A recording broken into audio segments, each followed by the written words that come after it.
Hi everyone, मैं हूं आप सभी का अपना प्रशांत भैया और लेकर आ गया हूं अगला रैपिड रिवीजन का चैप्टर जो कि है human I and colourful world. ये जो रंगीन दुनिया है जो कि आप अपनी आंखों की मदद से देख पाते हो, देखते हैं आपकी आंख के अंदर क्या है और ये जो दुनिया है वो इतनी रंगीन क्यों है। चलिए आज जानते हैं, बट उससे पहले मैं आपको वन शॉट के अंदर इस टॉपिक को पूरा पढ़ा चुका हूं, बट आज हम कर रहे हैं 15 मिनट के अंदर रैपिड रिवीजन, यानी फटाफट से सारी चीजों को रिवाइज करेंगे। सारे इंपॉर्टेंट टॉपिक, इंपॉर्टेंट क्वेश्चन सब बताता चलूंगा, तो इंपॉर्टेंट वीडियो है, ध्यान से देखना। पहली ये जो चैप्टर स्टार्ट होता है ये स्टार्ट होता है ह्यूमन आई से। ह्यूमन आई का जो डायग्राम है ये बहुत ज्यादा खुद में ही बहुत ज्यादा इंपॉर्टेंट है। अब इस डायग्राम को हम समझते हैं फटाफट से। पहली चीज तो ये डायग्राम तुम्हें याद कर लेना है, बनाने को आ सकता है। अगली चीज, इसके अंदर इसके जो पार्ट्स हैं और उन पार्ट्स के जो फीचर हैं वो भी पूछे जा सकते हैं, तो एक एक करके पार्ट जानते हैं। इमेजिन करो एक लाइट रे आई, सबसे पहले लाइट रे आएगी, ये जो आपको दिख रहा है ना इसको हम बोलते हैं कॉर्निया। क्या बोलते हैं? कॉर्निया। तो सबसे पहले आपकी लाइट रे एंटर करती है कॉर्निया से। तो कॉर्निया क्या होता है, यहाँ पे डेफिनेशन भी लिखी है, आउटर मोस्ट ट्रांसपेरेंट पार्ट। सबसे पहला वाला पार्ट है और इसका मेन काम क्या होता है? रिफ्रैक्शन, यानी लाइट की बेंडिंग को करवाना। ये क्या करवाता है बेटा? लाइट की बेंडिंग को। अब लाइट बेचारी अंदर आई तो उसे फ्लूइड मिला। ये जो आप फ्लूइड देख पा रहे हो ना, इसको हम बोलते हैं क्या? इसको हम बोलते हैं बेटा एक्वस ह्यूमर। क्या बोलते हैं बेटा? Aqueous humour. एक्वस ह्यूमर का मेन काम क्या होता है? ये थोड़े न्यूट्रिएंट्स प्रोवाइड करता है। ठीक है, कहां पर होता है? कॉर्निया और लेंस के बीच में, और न्यूट्रिएंट्स वगैरह प्रोवाइड करता है और इसकी शेप को मेंटेन करता है। अब लाइट अंदर आई, अब उसे यहां पर मिलता है एक दरवाजा, यानी एक छेद, एक होल, और उस होल को हम बोलते हैं क्या? उस होल को हम बेटा बोलते हैं प्यूपिल। और प्यूपिल का बड़ा भाई आइरिस। क्यों बड़ा भाई? कि आइरिस जो है प्यूपिल को कंट्रोल करता है। जैसे आपने देखा होगा, ये जो आपकी आंख का पार्ट होता है ना जिससे आप देख पाते हो, जब लाइट बहुत ज्यादा होती है तो ये जो प्यूपिल होता है ये छोटा सा हो जाता है ना, और जब लाइट कम होती है प्यूपिल बड़ा हो जाता है। क्यों? क्योंकि होता क्या है ना, आइरिस जो है उसकी शेप को, इसके साइज को कंट्रोल करता है। तो याद रखना प्यूपिल का मेन काम क्या है? प्यूपिल का मेन काम आप याद रखना, स्मॉल ओपनिंग जिससे कि लाइट अंदर आएगी। आइरिस क्या करेगा? आइरिस एक टाइप का मस्कुलर टिश्यू है जो कि किसको कंट्रोल करेगा? आपके प्यूपिल को कंट्रोल करेगा। चलिए, अब यहां से लाइट अंदर आ गई, लाइट जैसे ही अंदर आई तो उसे मिल जाएगा लेंस, है ना। कौन सा लेंस है? देख के पता नहीं चल रहा? अरे कॉन्वेक्स लेंस भाई, पढ़ा तो था पिछले चैप्टर में। ये आपका कॉन्वेक्स लेंस क्या करेगा? लाइट को कन्वर्ज करेगा। बट लेंस के भी बड़े भाई हैं। कौन है बड़ा भाई? ये आप ऊपर देख पा रहे होगे, ये हैं आपके सिलेरी मसल्स। क्या है? ये हैं आपके ciliary muscles. Ciliary muscles basically क्या होते हैं ना, ये लेंस की फोकल लेंथ को बदलते हैं, और इसी प्रोसेस को हम अकोमोडेशन ऑफ आई बोलते हैं, आगे हम पढ़ेंगे भी। बट ये जो है कंट्रोल करके रखते हैं कि लेंथ मोटा होगा पतला होगा। कौन कंट्रोल करेगा? Ciliary muscle. ठीक है, अब यहां से क्या होता है, लाइट जो होती है आपकी रिफ्रैक्ट हो जाती है, और ये जो है रेटिना, यहां पर जाकर आपकी इमेज बनती है। तो याद रखना, इमेज कहां बनती है? रेटिना पे। रेटिना होता क्या है? एक टाइप की रेटिना आपकी स्क्रीन होती है। क्या होती है? एक स्क्रीन होती है जिसपे कि आपकी इमेज बन रही होती है। अब इसके पास दो टाइप के सेल होते हैं, एक सेल होते हैं रॉड और एक होते हैं कॉन्स। रॉड क्या काम करते हैं? रॉड का मेन काम होता है लाइट की इंटेंसिटी को पहचानना, यानी लाइट कम है ज्यादा है कैसे पता चलेगा? रॉड सेल की मदद से। उसके बाद कॉन्स, कॉन्स क्या करते हैं? कॉन्स ये बताते हैं कि कलर कैसा है। इसलिए कुछ लोग कलर ब्लाइंड होते हैं। पता है क्यों होते हैं? क्योंकि उनके जो रेटिना है ना उसपे कौन सेल कम होते हैं, इस वजह से उन्हें कुछ कुछ कलर नहीं दिख पाते। ठीक है, तो यहां तक आपको समझ आ गया। अब ये जो इमेज बनती है ना बेटा, याद रखना है, पता है कैसी बनती है? उल्टी बनती है, क्योंकि हमने कॉन्वेक्स लेंस की प्रॉपर्टी पढ़ी थी, रियल और इन्वर्टेड। बहुत बढ़िया। तो यानी ये उल्टी बनती है। अब ये उल्टी बनती है ना, तो पता है क्या होता है? ब्रेन पे इस इमेज को लेके जाती है ऑप्टिकल नर्व। ऑप्टिकल नर्व का मेन काम क्या? ऑप्टिकल नर्व का है इंफॉर्मेशन को कहां पर लेके जाना? रेटिना से ब्रेन तक लेके जाना। और ब्रेन क्या करता है? ब्रेन जो है वो इमेज को सीधी करता है, समझता है, और आपको दिखने लगती हैं वो इमेजेस। ठीक है, अब इनके बीच में भी एक फ्लूइड होता है। ये जो फ्लूइड देख रहे हो इसको हम बोलते हैं विट्रस ह्यूमर। विट्रस ह्यूमर का मेन काम क्या होता है? मेन काम होता है इसका न्यूट्रिएंट्स देना, उसके साथ साथ आई शेप को मेंटेन करना। अच्छा, एक पार्ट और रह गया जिसको हम बोलते हैं स्केलेरा। क्या बोलते हैं? स्केलेरा। स्केलेरा क्या होता है? जो आउटर कवरिंग आप देख पाते हो आंख के अंदर, व्हाइट कलर की जो आउटर कवरिंग होती है, टफ कवरिंग जो होती है, इसका मेन काम होता है प्रोटेक्शन देना, आंख को बचा के रखना। ठीक है, तो स्क्लेरा का मेन काम होता है प्रोटेक्शन देना। तो ये हो गई आपकी पूरी की पूरी आई। अब हम बढ़ रहे हैं अगले टॉपिक की तरफ जो कि अकोमोडेशन ऑफ आई। यानी ये क्या प्रोसेस है? पावर ऑफ अकोमोडेशन होता क्या है? देखो, it is a ability of eye, मतलब ये आई की एक ऐसी एबिलिटी है जिसकी मदद से वो जो आई का लेंस है ना वो अपनी फोकल लेंथ बदल लेता है। किसकी मदद से बदलता है? सिलेरी मसल्स की मदद से बदलता है। और इसी प्रोसेस को बोलते हैं एकोमोडेशन ऑफ आई। और ये सवाल बार बार पूछा जाता है, पावर ऑफ एकोमोडेशन क्या होता है, एकोमोडेशन ऑफ आई क्या होता है, बार बार पूछा गया है। तो समझ लेना ये डेफिनेशन आपके लिए बहुत ज्यादा इंपॉर्टेंट है। नोट्स आपको डिस्क्रिप्शन में मिल जाएंगे, फटाफट से डाउनलोड कर लेना, बट पहले लेक्चर देख लो। अगला पॉइंट, दो प्रकार के पॉइंट होते हैं, near point, far point. Far point तुम कितनी दूर तक देख सकते हो? भैया हम तो चांद सितारे सब देख सकते हैं, तभी तो गाने बने तेरे लिए चांद सितारे तोड़ लाऊंगा, यानी हम इनफाइनाइट तक देख सकते हैं। तो हमारा फार पॉइंट क्या होगा? मैक्सिमम पॉइंट है इनफाइनाइट। नियर पॉइंट क्या है? कितनी पास तक देख सकते हो? आप थोड़ा पास लाओगे तो आप चीजों को ब्लर देख पाओगे, अच्छे से नहीं देख पाओगे। तो नॉर्मली ह्यूमन का नियर पॉइंट होता है 25 सेंटीमीटर। तो बेसिकली नियर पॉइंट क्या होता है? Minimum distance of clear vision, कितने पास तक हम क्लियरली देख सकते हैं उसको हम बोलते हैं नियर पॉइंट। अब समझना मेरी बात, ये पावर ऑफ अकोमोडेशन होता कैसे? इमेजिन करो तुम्हें किसी चीज को देखना जो कि बहुत दूर है। इमेजिन करो तुम किसी ऐसी चीज को देख रहे हो जो कि बहुत ज्यादा दूर है, आप यहां पर देख सकते हो। अब कोई चीज अगर बहुत दूर है ना, तो पता है आपका सिलेरी मसल क्या करेगा? सिलेरी मसल रिलैक्स करेगा और जो लेंस है ना आपका वो ऐसे पतला हो जाएगा। और लेंस जैसे ही पतला होगा तो क्या होगा? आपकी इमेज जो है वो कहां पर? रेटिना पे बनना स्टार्ट हो जाएगी। अब इमेजिन करो अचानक से तुम किसी चीज को पास में लिया है। अब जब तुम पास में लिया है तो पता क्या करेगा? सिलेरी मसल कॉन्ट्रैक्ट होगा और वो क्या करेगा? आपके लेंस को थिक बना देगा। जैसे कि उससे क्या होगा? आपकी जो लाइट की जो इमेज है वो कहां पर बनने लगेगी? रेटिना पे बनने लगेगी। तो यानी सिलेरी मसल कभी थिक कर देता है, कभी थिन कर देता है, और इसी प्रोसेस को हम बोलते हैं पावर ऑफ अकोमोडेशन। याद रखना, जब दूर का देख रहे हो थिन हो जाएगा लेंस, और जब पास का देख रहे हो थिक हो जाएगा लेंस। ये पॉइंट याद रखना। चलिए आगे बढ़ते हैं अगले टॉपिक की तरफ, जो कि one of the most important topic यहां पर लिखा भी है, जो कि डिफेक्ट्स ऑफ विजन। एक एक करके सारे डिफेक्ट जानते हैं। सबसे पहले आ जाता है मायोपिया। मायोपिया को बोलते हैं नियर साइटेडनेस। याद करने का तरीका बता देता हूं। मायोपिया में MY आता है, यानी माय, यानी ये मेरी प्रॉब्लम है। इमेजिन करो तुम्हारी प्रॉब्लम है, यानी तुम एक बच्चे हो, तुम स्कूल के अंदर लास्ट वाली बेंच पे बैठते हो और तुम्हें ना बोर्ड पे क्लियरली दिख नहीं पाता टीचर क्या पढ़ा रहे हैं। तो तुम्हें याद रखना है मायोपिया यानी मेरी प्रॉब्लम। मेरी प्रॉब्लम क्या है? मुझे ना दिख नहीं पाता सर क्या लिख रहे हैं। तो यानी इस प्रॉब्लम के अंदर आपको दूर का नहीं दिखाई देता, जबकि पास का दिखाई देता है। किताबें तो पढ़ लेते हो बट दूर का नहीं दिखाई देता ना। तो यानी तुम्हारी प्रॉब्लम, माय प्रॉब्लम, यानी क्या है? मायोपिया। इस प्रॉब्लम में क्या होता है? आपको पास की चीजें तो दिख जाती हैं बट दूर की चीजें नहीं दिख पाती। ठीक है, अब ये प्रॉब्लम होती क्यों है? और यही सवाल आएगा कि मायोपिया क्या होता है और मायोपिया का रीजन क्या है और उसका सोल्यूशन क्या है। तो सबसे पहले जानते हैं इसके कॉजेस क्या है। पहला कॉज होता है excessive curvature of eye lens. यानी समझना, इसमें क्या होता है ना, इसमें कभी कभार आपका जो आई लेंस होता है ना वो बहुत ज्यादा कर्वेचर में आ जाता है, जिससे कि जो आपकी इमेज है ना वो रेटिना पे नहीं बन पाती, रेटिना से पहले बनती है। मान लो ये रेटिना है और इमेज बन रही है यहां पर, इस जगह पर। इस वजह से क्या होता है, कभी कभार इमेज रेटिना पे नहीं बनती तो आपको नहीं दिखता। उसके साथ साथ अलोंगेशन ऑफ आईबॉल, कभी कभार आपकी जो आईबॉल है वो क्या हो जाती है? लंबी हो जाती है। अब लंबी हो जाती है तो रेटिना पे इमेज नहीं बन पाती। अगला देखते हैं करेक्शन। करेक्शन याद रखना, यहां पर लगता है कॉनकेव लेंस, और इसका एक डायग्राम है, अभी मैं आपको डायग्राम दिखा देता हूं, वो बहुत ज्यादा इंपॉर्टेंट है। हम कॉनकेव लेंस को लगाते हैं। कॉनकेव लेंस याद रखना इस प्रकार से होता है। कॉनकेव लेंस को लगाते हैं जिसकी मदद से इसका करेक्शन हो जाता है। अब मैं आपको दिखाता हूं इसका पहले डायग्राम, क्योंकि जो डायग्राम्स है ना वो बहुत ज्यादा इंपॉर्टेंट है। एक मिनट में आपको डायग्राम दिखाता हूं। देखो सबसे पहले देखते हैं हम किसका, सबसे पहले हम देखते हैं मायोपिया का। मायोपिया का आप डायग्राम देखो। मायोपिया में हो क्या रहा है ना, जब दूर से इमेज आ रही है तो वो ना बन नहीं पा रही रेटिना पे। तो हमने दिमाग लगाया और हमने बोला कि अरे कॉनकेव लेंस लगा देते हैं। कॉनकेव लेंस जैसे ही लगाया, ये डायग्राम इंपॉर्टेंट है, जैसे ही लगाया रेटिना पे इमेज बनने लग गई। तो याद रखना विद डायग्राम क्वेश्चन पूछा जाएगा, मायोपिया और उसका करेक्शन। करेक्शन कैसे है? Concave lens. अब बात करते हैं दूसरी प्रॉब्लम की, जो कि है हाइपरमेट्रोपिया। हाइपरमेट्रोपिया में क्या होता है? दूर का, है ना, यानी इसको हम क्या बोलते हैं? इसका एक शॉर्ट नेम है, निकनेम है, क्या है? फार साइटेडनेस। अब देखो मायोपिया में तो मेरी प्रॉब्लम थी, मुझे दूर का नहीं दिखता। हाइपरमेट्रोपिया जस्ट अपोजिट है, जिसमें मुझे पास का नहीं दिखता, दूर का दिख जाता है। ठीक है, ये आपके पेरेंट्स को मेजरली हो रही होती है। तो इसमें क्या होता है? आपको पास का नहीं दिखता, दूर का तो दिख जाता है। अब इसके रीजन क्या है? इसके रीजन है focal length of the eye lens is too long. कभी कभार क्या होता है, जो फोकल लेंथ होती है ना लेंस की, वो लंबी होती है, तो जो इमेज बनती है ना वो पीछे बनती है रेटिना के। ये रेटिना है और इमेज जाके बन रही है यहां पर। ठीक है, तो ये होता है। दूसरा क्या है? Eye ball is too short. कभी कभार आई बॉल छोटी रह जाती है, तब भी होता है। अब इसका सोल्यूशन क्या है? यहां पर दूसरा लेंस लगा देंगे, जो कि है कॉन्वेक्स लेंस। कॉन्वेक्स लेंस यहां पर लगा देंगे, इस प्रॉब्लम का भी सोल्यूशन हो जाएगा। इसका डायग्राम भी इंपॉर्टेंट है, तो प्लीज इसका डायग्राम भी देख लो फटाफट से, कि जब भी कोई चीज पास आती है तो उसमें लाइट रेज आती हैं। अब क्या हो रहा है ना, कि जो हमारा लेंस है उससे ना इमेज पीछे बन रही है रेटिना के, ये प्रॉब्लम है। हमने क्या करा, बाहर एक कॉन्वेक्स लेंस लगा दिया तो इमेज एकदम सही बनने लग गई। कहां पर बनने लग गई? हमारी रेटिना पे। Problem solve. तो ये डायग्राम जो थे बहुत ज्यादा इंपॉर्टेंट थे। ठीक है, अब अगली प्रॉब्लम की तरफ बढ़ते हैं, जो कि है आपका प्रेस बायोपिया। क्या है? प्रेस बायोपिया। प्रेस बायोपिया में क्या होती है? एक टाइप की ऐसी प्रॉब्लम जिसके अंदर मायोपिया भी है, हाइपरमेट्रोपिया भी है, यानी पास का भी नहीं दिखता, दूर का भी नहीं दिखता। बेसिकली ओल्ड एज में जाकर होता है। रीजन क्या है इसका? मेन रीजन क्या होता है? इसका मेन रीजन होता है वीकनिंग ऑफ सिलेरी मसल्स। यानी सिलेरी मसल्स टाइम के साथ क्या होता है, जब आप बुजुर्ग होते जाते हो वीक हो जाते हैं। अब जैसे ही वो वीक हुए तो वो अपनी ना पावर को बदल नहीं पाते। लेंस है, सिलेरी मसल वीक हो गया, क्या वो लेंस की बदल पाएगा? लेंस को मोटा और पतला कर पाएगा? नहीं कर पाता। इस वजह से आप देख नहीं पाते। सोल्यूशन क्या है? Bifocal lens. बाईफोकल लेंस क्या होते हैं? जिसके अंदर कॉनकेव लेंस भी होता है, कॉन्वेक्स लेंस भी होता है, दोनों को डाल देते हैं। इसके अंदर कोई डायग्राम इंपॉर्टेंट नहीं है, बस करेक्शन याद रखना, जो कि होता है बाईफोकल लेंस, जिसके अंदर कॉनकेव कॉन्वेक्स दोनों होता है। अगली प्रॉब्लम देखते हैं। अगली प्रॉब्लम आपकी आ जाती है एस्टिग्मेटिज्म।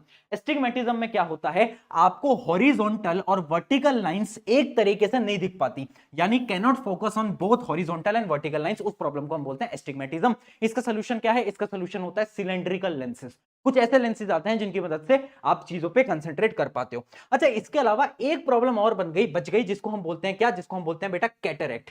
कैटरेक्ट एक ऐसी बीमारी है ना जिसके अंदर क्या होता है ना, आपका जो लेंस होता है वो क्लाउडी हो जाता है। क्लाउडी समझते हो, यानी उसके ऊपर प्रोटीन जम जाता है ना। पहले आपका लेंस ऐसे था, अब वो थोड़ा क्लाउडी हो जाता है, व्हाइट कलर का हो जाता है, उस पर प्रोटीन जम जाता है। ठीक है, क्यों होता है ये, बेसिकली इसके बहुत सारे रीजन होते हैं। एज रिलेटेड होता है या फिर वीकनिंग ऑफ मसल होता है। इससे क्या होता है ना, आपकी लाइट पूरी तरीके से पास नहीं कर पाती। इसका सोल्यूशन क्या है, इसका सोल्यूशन है सर्जरी। इसको हिंदी में मोतियाबिंद भी बोलते हैं, वही होता है आपका कैटरेक्ट। याद रखें कैटरेक्ट भी। चलिए, तो डायग्राम वगैरह मैंने आपको सारे बता दिए। अब एक सवाल आया है कि हमारी आंखें सामने क्यों है ना, पीछे क्यों नहीं है। सामने इसलिए ताकि हम वाइडर व्यू को देख पाए। तो यहां पर लिखा है advantages of I having in front face, क्योंकि हम बहुत दूर का देख पाते हैं, ऐसे भी देख पाएंगे, ऐसे भी देख पाएंगे, हम वाइडर देख पाएंगे। ठीक है, और हम दूर से चीजों को देख पाएंगे, इस वजह से हमारी आंखें जो है फ्रंट फेस के ऊपर हैं। चलिए आगे बढ़ जाते हैं। अब हम स्टार्ट करते हैं। ये हमारे आई का पोर्शन हो गया, हम कलरफुल वर्ल्ड की तरफ बढ़ रहे हैं। ध्यान से सुनते चलो। कलरफुल वर्ल्ड को हम स्टार्ट करते हैं, उससे पहले इतना जान लो, बहुत टाइप की क्या होती हैं, रेज होती हैं। जैसे कि आप तो कुछ कलर्स को देख पाते हो ना, पर ऐसे भी बहुत सारी रेडिएशन है जो कि आप देख नहीं सकते। जैसे कि कुछ होती हैं gamma rays, X rays, ultraviolet ray, फिर आती हैं विजिबल रेस जो कि तुम देख सकते हो। उसके बाद रेडार, एफएम, बहुत सारी ऐसी रेज हैं जो कि तुम कभी नहीं देख पाओगे। ठीक है, तो जो विजिबल रेज होती है ना, उनकी वेवलेंथ होती है बेसिकली 380 नैनोमीटर से कितना 700 नैनोमीटर तक। ये बेसिकली क्या है, ये वेवलेंथ है। जस्ट आपको नॉलेज के लिए बता रहा हूं विजिबल लाइट की वेवलेंथ क्या होती है। ठीक है, अब ये मैंने आपको इसलिए बताया क्योंकि अब आ जाता है प्रिज्म। और ये जो डायग्राम है प्रिज्म का, ये बेटा बहुत ज्यादा इंपॉर्टेंट है। अब समझना प्रिज्म होता क्या है। प्रिज्म एक टाइप का ऐसे ट्राइंगल ग्लास का एक वो होता है। अब इसमें क्या होता है ना, इसके आप देख सकते हो एक एंगल होता है, एंगल ऑफ प्रिज्म। बेसिकली ये हमेशा 60 डिग्री होता है। ठीक है, अब क्या होता है, यहां पर ना 2 बार रिफ्रैक्शन होता है। बहुत इंपॉर्टेंट डायग्राम है, देखो। एक बार लाइट आई, लाइट आई, लाइट आई, लाइट आई। अब क्या हुआ, ये रेयरर था, ये डेंसर था। जब भी रेयर टू डेंसर जाती है टूवर्ड्स द नॉर्मल, बहुत बढ़िया, तुम्हें लाइट का कॉन्सेप्ट याद है, तो ये बेंड कर जाती है। अब यहां पर डेंसर है, यहां पर रेयर है, तो ये अवे फ्रॉम नॉर्मल जाती है, तो वापस से बेंड कर जाती है। तो यानी एक प्रिज्म के अंदर एक जब लाइट जाती है तो 2 बार क्या करती है, 2 बार अपने रास्तों को बदलती है। ठीक है, ये डायग्राम इंपॉर्टेंट है, एंगल ऑफ प्रिज्म इंपॉर्टेंट है। उसके अलावा कुछ और एंगल्स में इंपॉर्टेंट है, जैसे कि एक एंगल होता है जिस एंगल वो बाहर जाती है, उसको हम बोलते हैं ई, यानी एंगल ऑफ इमरजेंस, जिससे बाहर जाती है, इमरजेंट एंगल बोलते हैं या फिर एंगल ऑफ इमरजेंस। अब एक और एंगल इंपॉर्टेंट है जिसको हम बोलते हैं एंगल ऑफ डेविएशन। वो क्या होता है, देखो, अगर बीच में प्रिज्म नहीं आया होता तो मेरी ये लाइट रे ऐसे जाते जाते जाते जाते जाते जाते जाते जाते पहुंच जाती है ना, बट प्रिज्म आया तो मेरी लाइट ऐसे जा रही है। तो अब हम देखेंगे कि इन दोनों के बीच में क्या एंगल है, और उस एंगल को हम बोलेंगे एंगल ऑफ डेविएशन। यानी जिस रास्ते पे लाइट जा सकती थी बट लाइट अपने रास्ते से डेविएट हो गई, इस वजह से इसको हम बोलते हैं एंगल ऑफ डेविएशन। बार बार ये डायग्राम बनाने को आता है और बोलते हैं कि एंगल ऑफ डेविएशन क्या होता है। तो याद रखना, angle between incident and emergent ray. Incident ray ये वाली, इमरजेंट रे ये वाली, इन दोनों के बीच का जो एंगल है उसको हम क्या बोलते हैं, उसको हम बोलते हैं आपका एंगल ऑफ डेविएशन। याद रखना। चलिए अगले कॉन्सेप्ट की तरफ बढ़ते हैं जो कि है डिस्पर्जन ऑफ लाइट। अब देखो, एक कॉन्सेप्ट होता है जिसमें कि आपकी व्हाइट लाइट 7 अलग अलग रंग में टूट जाती है। आपको याद होगा, splitting of light into 7 colour is known as dispersion of light. ठीक है, उसी प्रोसेस को हम बोलते हैं डिस्पर्जन ऑफ लाइट। अगर मैं एक व्हाइट लाइट को प्रिज्म से निकालूं तो अलग अलग 7 रंग के अंदर टूट जाएगा, है ना। और वो जो 7 रंग होगा उसको कलेक्टिवली मैं क्या बोलूंगा, स्पेक्ट्रम बोलूंगा। स्पेक्ट्रम क्या होता है, बैंड ऑफ 7 कलर। ठीक है, अब यहां पर ये जो डायग्राम है ना बेटा, ये बड़ा इंपॉर्टेंट है। और याद करने के लिए मैं आपको एक ट्रिक बता देता हूं। कलर को याद करने के लिए क्या ट्रिक है, नीचे से स्टार्ट करना और लिखना स्टार्ट करना, नीचे से स्टार्ट करना और लिखना स्टार्ट करना। VIB विबग्योर, है ना, VIBGGYOR। यानी सबसे नीचे होगा वॉयलेट, फिर इंडिगो, फिर ब्लू, फिर ग्रीन, फिर येलो, फिर ऑरेंज, फिर रेड। ऐसे याद करो विबग्योर, है ना। क्योंकि ये क्वेश्चन सैंपल पेपर के अंदर भी आया हुआ है, आप देख सकते हो सीबीएसई के सैंपल पेपर के अंदर। क्योंकि इसके अंदर ये डायग्राम बोला और बोला कि जब डिस्पर्जन होता है एक प्रिज्म की वजह से तो सबसे नीचे कौन सा कलर होता है, सबसे ऊपर कौन सा कलर होता है। तो नीचे होता है वॉयलेट और सबसे ऊपर होता है आपका रेड, जो कि आप याद कर सकते हो विबग्योर से। अब ऐसा क्यों होता है, ऐसा इसलिए होता है क्योंकि रेड की वेवलेंथ सबसे ज्यादा होती है, वॉयलेट की वेवलेंथ सबसे कम होती है। तो जिसकी वेवलेंथ बेटा सबसे ज्यादा है ना, वो कम डेविएट होगा, वो कम मुड़ेगा। यानी आप देख सकते हो सबसे कम कौन डेविएट हुआ है अपने पाथ से, वो हुआ है रेड, जबकि सबसे ज्यादा कौन हुआ है, वो हुआ है वॉयलेट। तो जिसकी वेवलेंथ, याद रखना, जिसकी वेवलेंथ ज्यादा उसका डेविएशन कम, और जिसकी वेवलेंथ कम, उसका डेविएशन ज्यादा है। बहुत इंपॉर्टेंट है, बार बार ये सवाल पूछा जाता है। आई होप आपको यहां तक समझ में आ गया होगा कि डिस्पर्जन क्या होता है और कैसे हम याद कर सकते हैं विबग्योर को। चलिए आगे बढ़ जाते हैं। अब आ जाता है हमारा एक और कॉन्सेप्ट जो कि न्यूटन एक्सपेरिमेंट। अब न्यूटन बाबा ने क्या बोला कि आप अगर एक प्रिज्म के आगे, अगर आप एक प्रिज्म के आगे एक और उल्टा प्रिज्म लगा दोगे तो वापस से व्हाइट लाइट मिल जाएगी। यानी मैंने करा, अब ये व्हाइट अलग अलग 7 कलर के अंदर फैल गया, अगर सामने उल्टा प्रिज्म होगा तो वापस से लाइट जुड़ जाएगी और एक व्हाइट लाइट वापस से बन के बाहर आ जाएगी। तो इसको हम बोलते हैं न्यूटन्स लॉ, जो कि ये बोलता है कि recombination of white light, white light पहले फैली फिर वापस से रिकंबाइन होकर व्हाइट के अंदर कन्वर्ट हो गई। ठीक है, अब देखना, अब आ रहा है बहुत ज्यादा इंपॉर्टेंट कॉन्सेप्ट जो कि है नेचुरल स्पेक्ट्रम ऑफ रेनबो। जो रेनबो बनता है हमारे अंदर, हमारी धरती के अंदर, पृथ्वी के अंदर, वो कैसे बनता है और इसका डायग्राम बेटा बार बार पूछा जाएगा पेपर के अंदर, यहीं से ही सवाल आएगा। देखो क्या होता है, इसके अंदर 3 कॉन्सेप्ट होते हैं। सनलाइट आती है, डायग्राम इंपॉर्टेंट है, सनलाइट आती है। अब यहां पर क्या होगा, ये बूंद है, ये ड्रॉप है, पानी की ड्रॉप, पानी की drop act like a prism, यहां पर होगा डिस्पर्जन। स्प्लिटिंग ऑफ सबसे पहले होगा यहां पर डिस्पर्जन, याद रखना सबसे पहले हो जाएगा इस पॉइंट पर डिस्पर्जन, अलग अलग रंग के अंदर टूट जाएगा। अब यहां पर होगा बेटा क्या, रिफ्लेक्शन, देख सकते हो रिफ्लेक्शन होगा।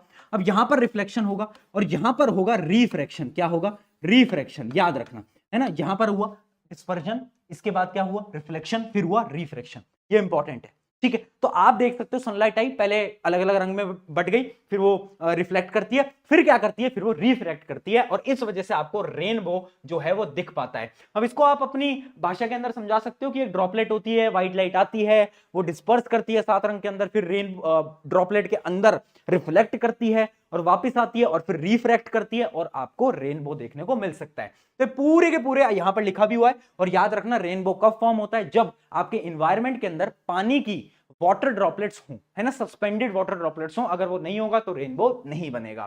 ठीक है, चलिए आगे बढ़ जाते हैं, आगे बढ़ जाते हैं। अच्छा एक पॉइंट और याद रखना, रेनबो ना हमेशा सूरज की दूसरी तरफ बनता है, अपोजिट साइड बनता है ना, ये पॉइंट हमेशा याद रखना, है ना, कि हमेशा सूरज होता है सामने, आपका रेनबो बनता है अपोजिट साइड में बनता है।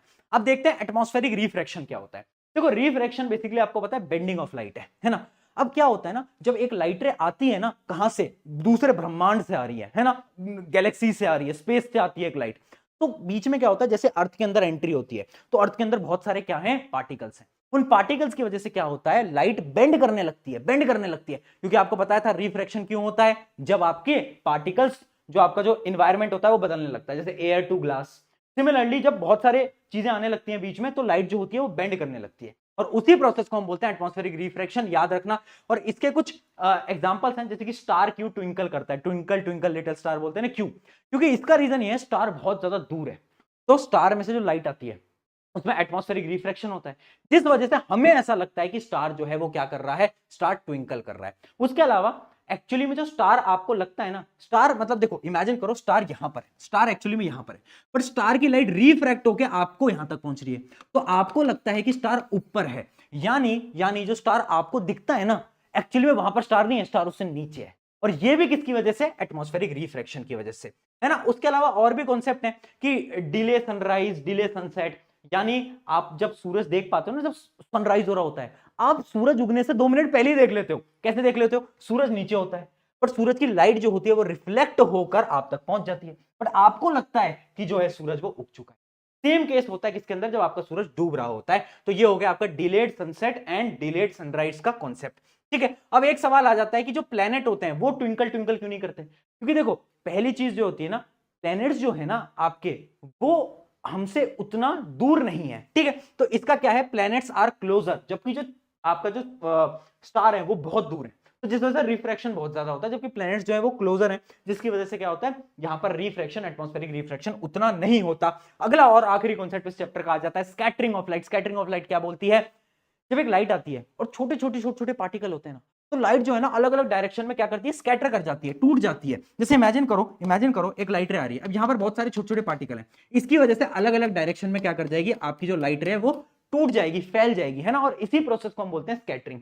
यानी स्कैटरिंग क्या होता है, जब आपका एक पार्टिकल सामने आ जाता है तो क्या करता है, वो पार्टिकल जो है उस लाइट रे को क्या करा देता है, अब्सॉर्ब करके वापस से रीअब्सॉर्ब कर देता है और हर जगह पर फैला देता है। तो बेसिकली ये भी एक टाइप का स्प्लिटिंग ऑफ लाइट ही है, लाइट अलग अलग जगह क्या करती है, फैल जाती है, उस प्रोसेस को हम बोलते हैं स्कैटरिंग ऑफ लाइट। ठीक है, अब इसके एग्जांपल्स क्या हैं। पहली चीज आप देख सकते हो, जब सूरज उगता है सुबह सुबह तो हमेशा आपको लाल कलर का दिखता है ना, और आपने देखा है आपका जो स्काई है वो ब्लू है। क्यों है ब्लू? क्योंकि लाइटें आती हैं, ठीक है, लाइटें आती हैं, व्हाइट लाइट आती है। अब व्हाइट लाइट आई, जैसे ही वो हमारे इन्वायरमेंट के अंदर घुसी, जैसे इमेजिन करना ये आपकी पृथ्वी है, ये व्हाइट लाइट आई, अब ये पृथ्वी के इन्वायरमेंट के अंदर घुसी, तो जैसे ही वो घुसी तो स्कैटरिंग ऑफ लाइट होने लगेगी। सबसे पहले कौन स्कैटर होगा? जो सबसे कमजोर होगा। सबसे कमजोर कौन था? याद करो, विबग्योर में, जिसकी वेवलेंथ सबसे कम थी। यानी ये याद रखना, विबग्योर जो है वो बड़ा इंपॉर्टेंट है, ठीक है। सबसे कम वेवलेंथ होती है वॉयलेट, इंडिगो, ब्लू। तो यानी ये जो कलर है स्कैटर कर जाते हैं, ये डर जाते हैं और ये पूरी जगह फैल जाते हैं।